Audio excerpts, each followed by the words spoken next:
హైదరాబాద్ నీటి ఎద్దడిని తట్టుకునేందుకు ఎలాంటి చర్యలు తీసుకోనుంది?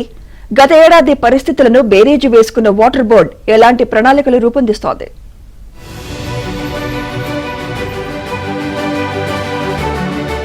గ్రేటర్ హైదరాబాద్ లో నీటి డిమాండ్ ఎదుర్కొనేందుకు వాటర్ బోర్డు సమాయత్తమవుతోంది. ముఖ్యంగా వేసవిలో ట్యాంకర్లకు విపరీతమైన డిమాండ్ ఏర్పడనున్న నేపథ్యంలో వాటి సంఖ్యను పెంచేందుకు ముందస్తు చర్యలు చేపట్టింది.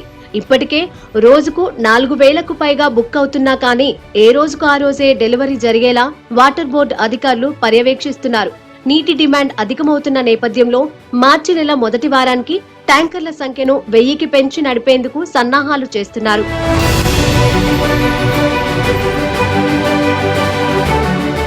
నగరంలో రోజు రోజుకు ట్యాంకర్ల డిమాండ్ పెరుగుతున్న నేపథ్యంలో అందుకనుగుణంగా డెలివరీ చేసేందుకు అవసరమైన ట్యాంకర్లను ఏర్పాటు చేసేందుకు చర్యలు చేపట్టారు. ప్రస్తుతం వాటర్ బోర్డులో 900 ట్యాంకర్లు అద్దె ప్రతిపాదికన నడిపిస్తున్నారు. వేసవి నేపథ్యంలో కనీసం 1000 ట్యాంకర్ల ద్వారా వాటర్ డెలివరీ చేయాలని వాటర్ బోర్డు అధికారులు లక్ష్యంగా పెట్టుకున్నారు.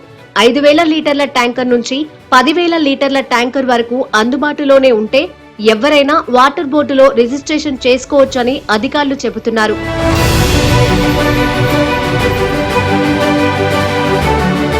ప్రస్తుతం వాటర్ బోర్డు పరిధిలో 78 ఫిల్లింగ్ స్టేషన్లు ఉండగా దాదాపు 110 ఫిల్లింగ్ పాయింట్ల ద్వారా ట్యాంకర్లను నింపుతున్నారు.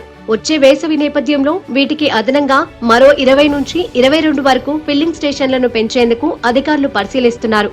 గతేడాది 89 ఫిల్లింగ్ స్టేషన్ల నుంచి 160 ఫిల్లింగ్ పాయింట్ల ద్వారా ఆపరేటింగ్ చేశారు. వచ్చే వేసవికి కనీసం 100 ఫిల్లింగ్ స్టేషన్ల నుంచి 175 ఫిల్లింగ్ పాయింట్ల ద్వారా ఆపరేటింగ్ చేసేందుకు అవసరమైన ప్రణాళికలు రూపొందిస్తున్నారు. వాటర్ బోర్డుకు చెందిన వివిధ ఫిల్లింగ్ స్టేషన్లలో ఒక ట్యాంకర్ లోపలికి వచ్చి నీటిని నింపుకొని బయటకు వెళ్లేందుకు దాదాపు 8 నుంచి 10 నిమిషాలు పడుతుందని అంచనా వేశారు.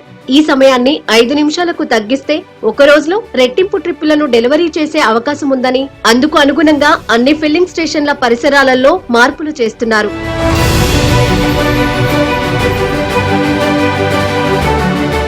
గ్రేటర్ పరిధిలో గతేడాది తాగునీటి సరఫరాతో పాటు డిమాండ్కు అనుగుణంగా ట్యాంకర్ల సరఫరాలో వాటర్ బోర్డు విఫలమైంది. వేసవి రాకముందే ట్యాంకర్ల డిమాండ్ పెరిగినప్పటికీ మార్చి నెల వచ్చేసరికి ముందస్తు ప్రణాళికలను అప్పట్లో రూపొందించలేకపోయింది. వాటర్ బోర్డులోని 24 డివిజన్లలో ప్రధానంగా 6 డివిజన్లలో నీటి ట్యాంకర్లకు డిమాండ్ గతేడాది గణనీయంగా పెరిగింది. ప్రధానంగా హఫీజ్పేట్, పటాన్చెరు, సేలింగంపల్లి, ఎస్ఆర్ నగర్, కూకట్పల్లి, మణికొండ, నిజాంపేట్ డివిజన్లలో ట్యాంకర్ల బుకింగ్లు పెరిగాయి. రోజుకు 6,000 నుంచి 8,000 వరకు బుకింగ్ చేయడం, 4 రోజులైనా డెలివరీ కాకపోవడంతో తీవ్ర ఇబ్బందులు ఎదుర్కొన్నారు. గతేడాది పరిస్థితులను బేరీజు వేసుకున్న వాటర్ బోర్డు వేసవి ముందే సమాయత్తమైంది. ట్యాంకర్లకు డిమాండ్ అధికంగా వచ్చే ప్రాంతాల్లో తీసుకోవాల్సిన చర్యలపై ఇప్పటికే సూక్ష్మ ప్రణాళికలను రూపొందించారు.